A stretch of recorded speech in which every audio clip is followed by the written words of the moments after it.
Hello again, and thank you for joining us. My name is Mike Ledee. I'm one of the associate pastors here at Morning Star Family Church. I want to thank you once again for joining us on this series that we're doing called Chronicles of the Messiah.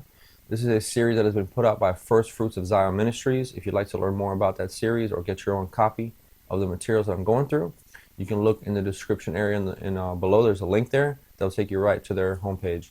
This series aims to go through the gospel chronologically, and as we go through it, we are making connections to the Old Testament and to Jewish understanding to get to a more true understanding of Jesus, the disciples, just his overall story, what Messiah is, just to get a more clear picture, because a lot of things have been clouded and erased just from history. So today we are going to be continuing in our journey. We are looking at the first sign is the title of today's message. This is number 8 in our lessons. We're going to be covering John 1:35 through 2:12. And this lesson today so far has been one of my favorites because it's really starting to begin. You're going to start to see his ministry take off. And what we're doing here today is looking at the first disciples that are joining Jesus. And to me, like I'm not really good with names. And a lot of times in the Bible, when we get to certain names, I don't really pay as much attention as I need to. And today what's happening as we start to meet these disciples for the first time, at least for me, I started to get a better connection as to who these people are and like how they knew each other and just their relationships. And it's just been very eye-opening to me. So I pray the same for you as well today. But before we get into it, I'm going to pray and then we will get started. So Lord, I thank you again, God, just for bringing us back to this place, Lord, to this place where we can come and we can study your word, grow closer to you in spirit and truth, Lord. And I pray you can continue to bless our efforts to know you, Lord. Help me today, Lord, just to say only what you want me to say, to represent you properly, God. And I pray for those listening that you prepare their hearts in advance. Give us discerning spirits. Give us eyes and ears to listen to truth, Lord. And I just thank you again for being with us right now. I pray everything that happens today glorifies you, God. And I pray you can just impart a special blessing upon us, God, just for seeking you and just wanting to know you more, Lord. So thank you, Jesus, for making this all possible. Holy Spirit, we invite you into this time right now. We thank you and praise you in Jesus' name. Amen. So I'm going to begin by reading John 1:35 through 38, which says, "Again, the next day, John stood with 2 of his disciples, and looking at Jesus as he walked, he said, 'Behold, the Lamb of God.' The 2 disciples heard him speak, and they followed Jesus. Then Jesus turned, and seeing them following, said to them, 'What do you seek?' They said to him, 'Rabbi,' which is translated teacher, 'where are you staying?'" So if you remember last time, we left off with Jesus being baptized, tempted, and now you see his ministry in its infancy, just beginning when he's just starting meeting his disciples for the first time. So they refer to him the first people he meet, they refer to him as Rabbi. And Rabbi is just a word that just means teacher. It literally means my revered one, and it's a term that's used of anybody that is of a place of respect. And in the apostolic period, the Jewish people began to use it specifically to address teachers of Torah. So they're recognizing from very early on that Jesus is a man of authority, and he has wisdom, and he is worthy to be called a teacher. The title Rabbi is a sign of respect, like I just said. And what you'll notice beginning here and going throughout the Gospels is that his students will never address him by his first name. They never call him Jesus. They always refer to him as teacher or rabbi or something like that. They never addressed him informally. And that's something that's also very common, where if you have this disciple-rabbi relationship, they always honor him by referring to him by his title, which is rabbi. John 1:39 says, "And he said to them, 'Come and see.' They came and saw where he was staying and remained with him that day. Now it was about the 10th hour." So when Jesus invited them to follow him, he said, "Come and see." And in the Talmud, that phrase, "come and see" or "come and hear," it really means come pay attention or come and learn, because he wanted to share some kind of a new insight. It's almost like a statement of curiosity, where it's like, well, come and see, follow me, and we'll learn more. We'll learn something together. So when he invited them to come and see, he implied that they should come and learn. Kind of like just like I said, it's like something to attract you to come and follow him. Now, regarding the time of day, it says it was the 10th hour. It was the late hour of the day. 10th hour is actually 4 p.m., which is about 2 hours before sunset. It should have actually said, or what he's implying is, come and stay the night. Because remember, think back in these times, you're walking a lot of places. It's not as simple as hopping in your car and being somewhere in 10 minutes. It was time was invested in traveling to somebody's house that was, traveling through a region or somewhere that they were not from. So more than likely, this setting here is late in the afternoon, and they're going to be coming back to his place, to where he's staying, to come and gain some insights, to come and hear his teaching. Because remember, also they refer to him as teacher. Now, it doesn't say anything about where they stayed, or the details of that kind of stuff. But we know, again, from the picture that we're painting here, that it was an end of the day, and it was more likely an overnight stay. Could have been during Shabbat. We don't know. So they probably talk things about the Torah. They probably talks about the kingdom of heaven. Think about, like the conversations at nighttime, and we think forward. Other times in the Gospels where they're sitting around and just talking about their day, or just talking about life and different things like that. And they probably talked for many hours, maybe late into the late night hours. But when the conversations were over, and the students heard everything that they heard Jesus share with them, these two fishermen believed that they found the Messiah. And they went to carry that message on to their closest friends. And then we move on to John 1:40. One of the two who heard John speak and followed him was Andrew, Simon Peter's brother. So now we start to have some names introduced into our story. Andrew, who is the son of Jonah, is the younger brother of Simon Peter. Okay, Andrew and Simon made their living as fishermen in the Sea of Galilee. When they heard about John the Baptizer, they left their home in Capernaum, which is a small fishing village on the north shore of Lake Galilee, and they traveled to Bethany to see the man themselves.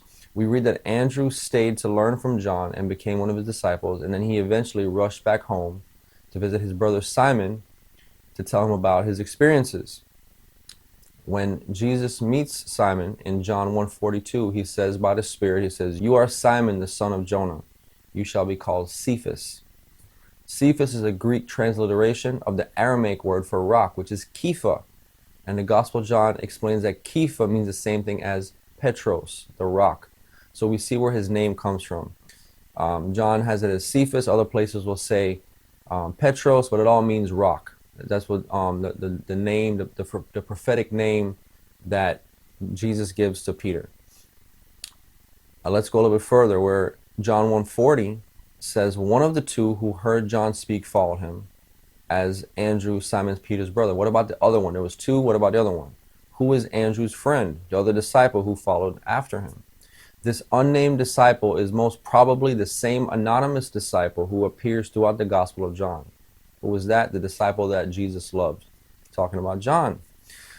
And for many years, people have researched this and tried to determine who this other person was.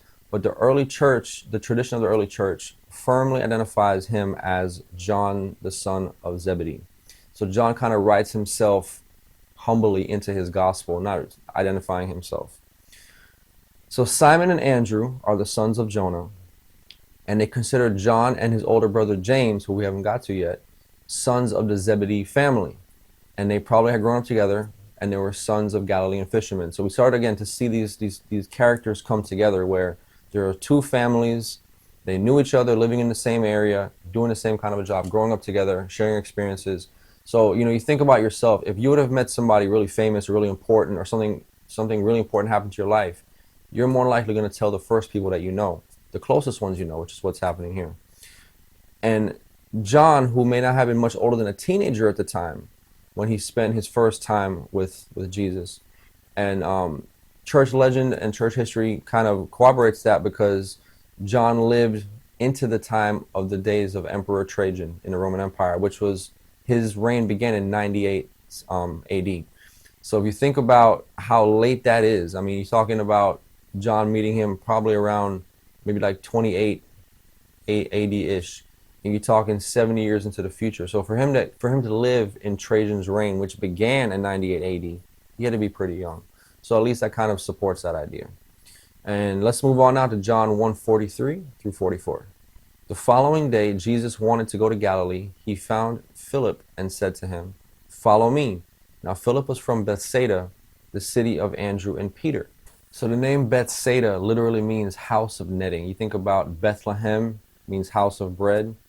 Bethsaida means house of netting, and it basically means fish town. If you think about what the word actually means, this is a city that was known for fishing. It was a fishing village. While there, Simon and Andrew may have introduced Yeshua to their father, Jonah, if he would have been still alive. And according to Christian legend, John's father, Zebedee, lived in Bethsaida as well, and he operated a fishing business from that city. Simon and Peter and Andrew fished in partnership with his sons. Again, these were probably really close friends, the same industry, working together. And in the home of Zebedee, you think about, again, just how the story's playing out. They're meeting, they're talking, they're meeting family and stuff. Jesus would have met John's older brother, Jacob. But actually, in Hebrew, it's Jacob, but in our Bible, we read it as James. It comes across as James. But his name is really Jacob. But James, the son of Zebedee, was soon to become one of Jesus' closest disciples, second only to Simon Peter. In addition to that, while in the home of Zebedee, Jesus would have also met Zebedee's wife, which was Salome, a woman who would one day follow Jesus as a disciple herself, even to stand with him at the cross. So I love so far how we're getting into this and just seeing how this band of disciples is growing and how the relationships are. And because like somebody like Salome, for example, you don't really hear from her that much till later, much later on. But it goes back to these points here where they would have first met. And just you think about testimonies of the sons that heard Jesus talk to them and the personal acquaintances that they're making as they meet in their houses. And one thing, if you watch the series The Chosen, it really illustrates these details very much, because as you're watching the series, you'll see these relationships being built, which doesn't, the Bible just kind of hints at it. But you think about how much time and how important these meetings would have actually been and instrumental in their lives to actually, for them deciding to leave everything and to follow Jesus. And now we can talk about Philip. They also met Philip of Bethsaida. He's from this city also. He's another fisherman, friend to this Zebedee family. Philippos in the Greek actually means horse loving. Yeshua invited Philip to join the growing group of disciples with this formal invitation in John 1:43, saying, "Follow me." Philip had also been in contact with John the Baptist, trusted the testimony of his friends, so that helped to add to his confidence to follow Jesus.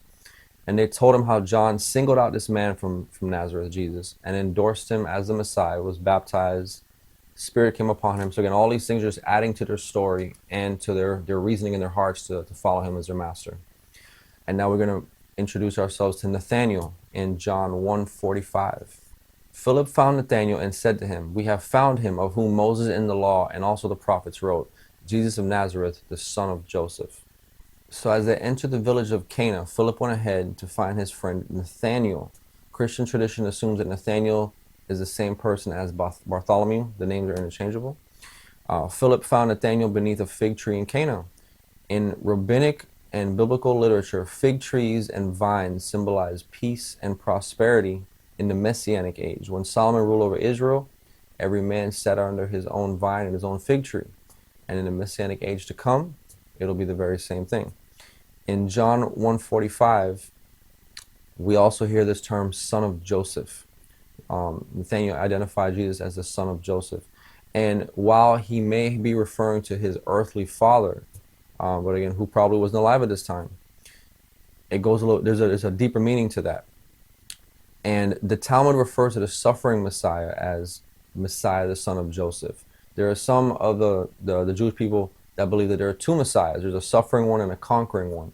And in the Talmud, it refers to the suffering one as the son of Joseph. So it's possible that in addressing Jesus, Philip's words to Nathanael could be understood in this way, where he would have said something, or at least would have meant something like, "We have found him of whom Moses in the Torah and also the prophets wrote, the son of Joseph, the suffering Messiah." And Nazareth is only 8 miles south of Cana. Yeshua's family apparently had relatives in Cana, which is why they were invited to go to the wedding, which we're going to be getting into real soon. And Nathanael may not have known Yeshua personally, but may have been acquainted with his family. Remember, these places are very close together, a lot of personal relationships, and you may have known this person's family, but may not have known them personally, but you're kind of familiar with who these people are. Let's move on now to John 1:47. Jesus saw Nathanael coming towards him and said of him, "Behold, an Israelite indeed, in whom is no deceit." So for whatever reason, Nathanael was skeptical at what he heard. Because, a lot of false prophets have came. Anybody can pretend to be a prophet. In John 1:48, Nathanael says to him, "How do you know me?" Jesus answered and said to him, "Before Philip called you, when you were under the fig tree, I saw you." And for whatever reason, that statement that Nathanael received caused him to feel certain that Yeshua was somebody of significance, and his whereabouts could only be known through prophecy.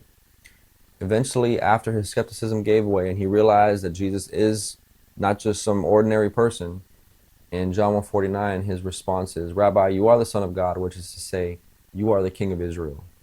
So again, those terms are kind of synonymous. The term for Messiah is synonymous with King of Israel, because the saving Messiah is going to be the one that will be seated in Jerusalem, conquer the enemies, and rule from Jerusalem as king. John 1:51. And he said to him, "Most assuredly I say to you, hereafter you shall see heaven open, and the angels of God ascending and descending upon the Son of Man." So to see the heavens open, what that means is to receive a prophetic vision. You think about back, I think it's Ezekiel chapter 1, where the heavens opened and you have these angelic visitations and he gets a message. So it's referring to prophetic vision. Yeshua refers to himself as the Son of Man, and that title we can see it in the book of Daniel, the book of Enoch, and again it has this symbolism to being the Messiah. Angels ascending and descending upon the Son of Man makes us go back to Genesis 28:12, the story of Jacob's dream, and there's this ladder and there's angels ascending and descending, so it's a direct allusion to that. And there's argument with the sages as to what exactly that verse in Genesis means. Some people believe that the angels are descending, ascending on the ladder, and it's God that stood above the ladder. The other view is that it takes it to mean that the angels ascended and descended upon Jacob himself.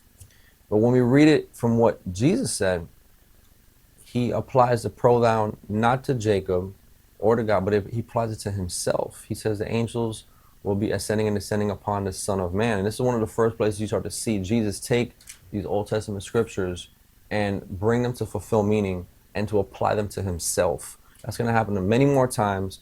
And that's one of the reasons that the Pharisees and the Sadducees get so mad at him, because they realize he's taking things in the Old Testament that are meant for God, or not just for a man to apply them to himself, and he's applying them directly to himself, talking about like forgiveness, just many different things. So this is one of the first times that actually happens here, and it probably blew these guys' minds when they're realizing what he's doing. And it's another reason why he is appearing the Messiah, because the things he's saying is not just like something that Isaiah would say or something that Jeremiah would say. It's very different, because even those guys did not take the words of God and apply them to themselves. You just don't do that. He's not an ordinary prophet.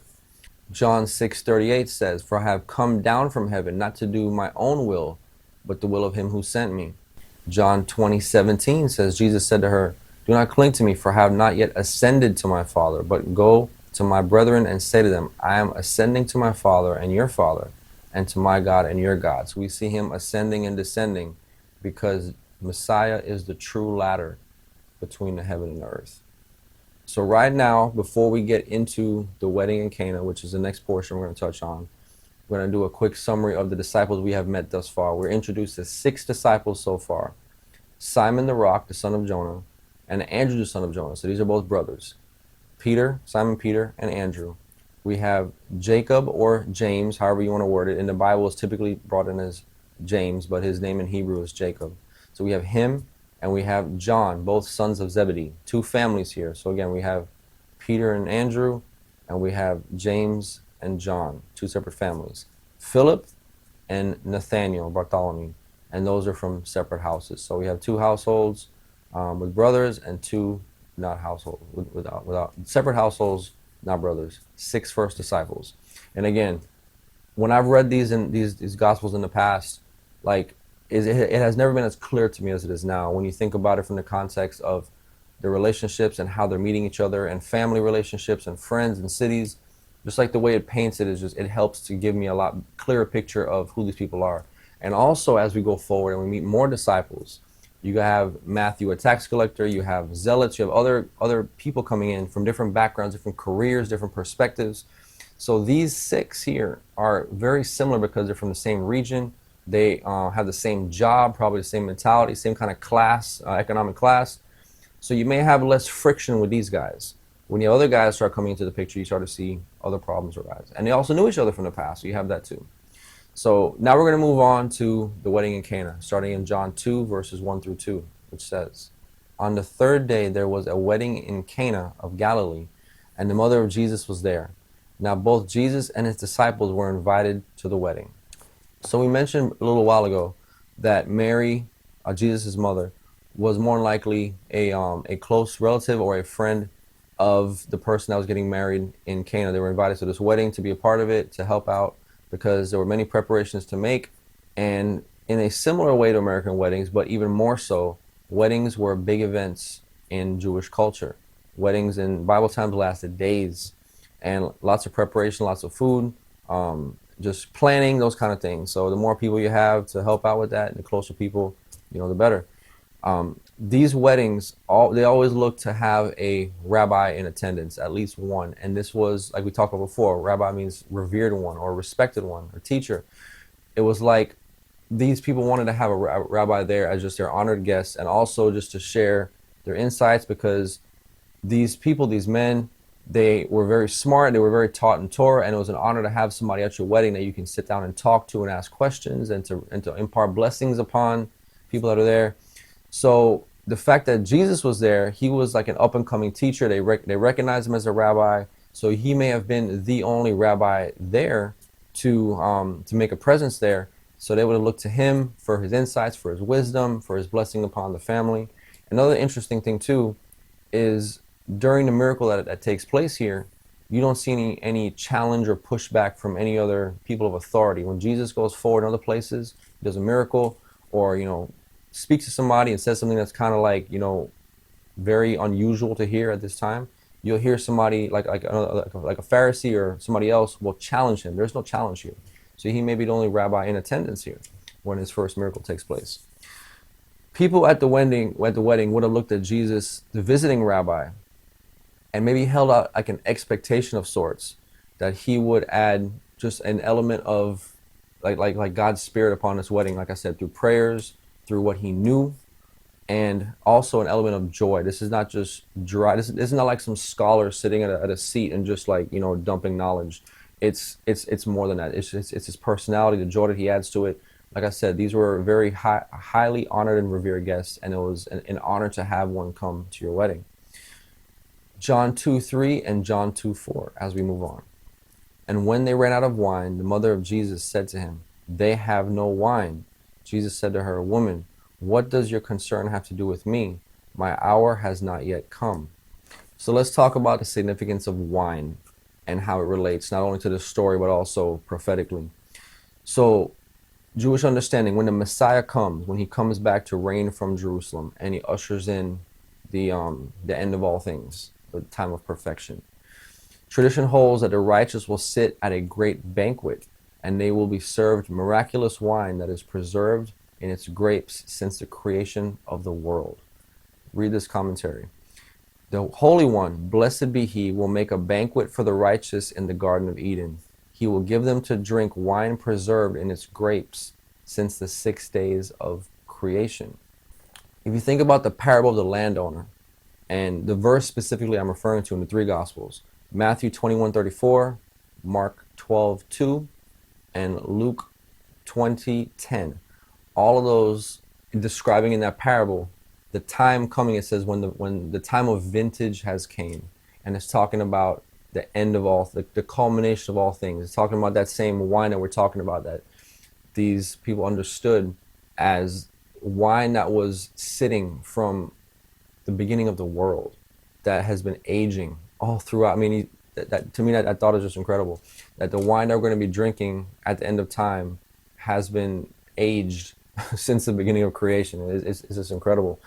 And it's also incredible, if you haven't thought about it yet, that again, the true understanding of things, it interlocks almost perfectly with our understanding when we talk about sitting at a table with the Messiah and dining with him at the end of all things. I mean, we think about the connections to other places in the Bible, which we're going to get into in a second.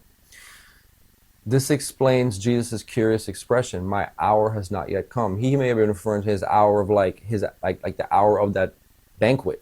That time has not came yet. So when Mary says, "Bring forth the miraculous wine," he's like, he's thinking about end times wine. So we think also about the last Seder. Think about his Passover, the Last Supper he had. Matthew 26:39, where he says, I tell you, I will not drink again of this fruit of the vine until that day when I drink it new with you in my Father's kingdom. So again, he's looking forward. Jesus is looking forward to that day when he's going to sit with all his faithful believers, all his followers, and enjoy that cup of wine at that table. And in addition to the wine being served at the banquet that we're talking about, the end time banquet, Jesus' eschatology expected miraculous grapes and wine to proliferate in the Messianic era. When the Messiah comes, the wine will not run out. We're talking again about end time. So this first miracle is very symbolic of the end time, because just like the wine didn't run out for the wedding, in the final wedding, the wine's not going to run out either. Read this commentary. In the world to come, a man will bring one grape on a wagon or a ship and put it in a corner of his house and use its contents as if it was a large wine cask. There will be no grape that will not contain 30 kegs of wine. Here's another one from the fragments of Papias. The day will come in which vines shall grow, and on every one of the clusters 10,000 grapes, and every grape, when pressed, will give 25 measures of wine. So knowing all this, again, this is not secret information. These are things the Jewish people would have understood. They understood the significance of the end times, of the banquet table, of all these things, okay? So when Mary tells her son Jesus that there's no more wine, this is what she is suggesting, or this is what is really meant by her words. She says, I know you are the promised Messiah who was supposed to bring the endless supply of wine one day. So bring some now. And then Jesus responded, what can I do about it? The Messianic era, when the supply of wine will be inexhaustible, has not yet to come. That kind of reframes it more so you understand what the problem is. Because she's thinking of one thing and he's kind of somewhere else. And he's like, how can I do this now? Because that time has not come yet. Nonetheless, in verse 5, his mother said to the servants, whatever he says to you, do it. And this is when the miracle of the wine comes forth. So we mentioned how the Jewish eschatology compares the coming of the Messiah to a wedding banquet. And Matthew 22 is one very clear example of Jesus giving a parable. And the parable is about a king that prepares a wedding for his son. So he refers himself as the bridegroom. He compares the kingdom of heaven as a wedding banquet. Even more specifically, it's a wedding banquet that has been prepared by a king for his son. And this is not only understanding that we see from Jesus or from the Old Testament. Apostle Paul had a very similar view where he referred to the assembly of believers as a bride betrothed to Messiah. Book of Revelation also refers to this messianic banquet as the marriage supper of the Lamb, and refers to the New Jerusalem as the bride adorned for her husband. This is imagery that is all throughout the Bible. So what Jesus is saying here is insinuating here is nothing new. It's all been stated before. It's all been understood before. Let's move on to John 2:6-9. Now there were set there 6 water pots of stone, according to the manner of purification of the Jews, containing 20 or 30 gallons apiece. Jesus said to them, fill the water pots with water. And they filled them up to the brim. And he said to them, draw some out now, and take it to the master of the feast. And they took it. When the master of the feast had tasted the water that was made wine, he did not know where it came from, but the servants who had drawn the water knew. The master of the feast called the bridegroom. So these verses mention stone water pots, and stone was a common element used back in this time for dishes, for pots, for storing water, because stones cannot contract or transmit ritual purity like how clay can, for example. So the servants filled the water pots to Jesus' command, and he told them to draw some out and take it to the head waiter of the feast in verse 8. At a Jewish wedding, the master of ceremonies, who is this head waiter person, chants 7 blessings on each of the 7 days of the wedding ceremony, always at a banquet and always over a cup of wine. So this is another reason why wine had to be there and it could not run out, because he couldn't impart a blessing upon the wedding if there was no wine. This cup of wine in Hebrew is called the kos habesora, which means the cup of good news, or you can refer to it as the cup of the gospel. He attempted to be discreet about it, but the servants knew what had happened, and the word spread quickly. So again, you can stand back for a second and just look at the big picture here. You have wine being poured, and just how it's referred to as the gospel. And, you just see all these things coming together. It's so amazing. John 2, verse 11. This beginning of signs Jesus did in Cana of Galilee and manifested his glory, and his disciples believed in him. So as far as we know, this is the first miraculous sign that Jesus brought forth. And the significance of this first miraculous sign could make us think back to Moses' first miraculous sign in Egypt, where he transformed water into blood. And a lot of times wine is symbolic of blood, as like with the cup at the Last Supper, for example. It's also interesting to consider that Yeshua's ministry began and ended with a wedding feast-ish kind of a thing, where he is here proclaiming a blessing over this table at a wedding, and then in the beginning and in the end when he's at the Last Supper with his disciples, it's the same kind of picture. It's not a wedding, but it's symbolic of the wedding, the marriage supper that will take place in eternity. So that's another, it could be almost like bookends to his ministry. The disciples and guests present at the wedding interpreted the transformation of water to wine as an important sign towards the Messianic era, when wine will flow in abundance. And the Messiah is the toastmaster, like we just gave you the imagery of that one person that was giving the blessing over the wedding, the good news of the gospel, the cup of the gospel. In that day, there will be a great wedding banquet, and Yeshua himself will be the way, the truth, and the life of the party, proclaiming the wedding blessings over his bride.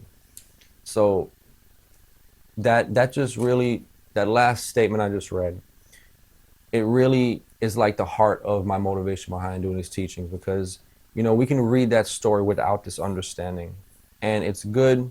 We understand what the meaning, but when you understand it from this perspective, it adds so much more depth and clarity and richness to what's actually going on. You can see the connections that are being made and how significant this event was and what it means. And we're going to stop here today.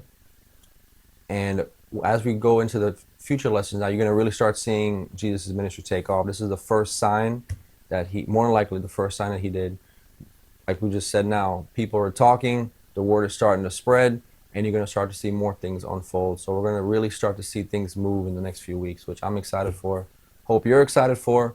Hope this has been a blessing to you. I pray you continue to come back and listen to future teachings on this. Continue to search the Gospels, seek the Lord, and I pray that he continues to bless your efforts to know him. Thank you again for joining us. See you next time, and God bless.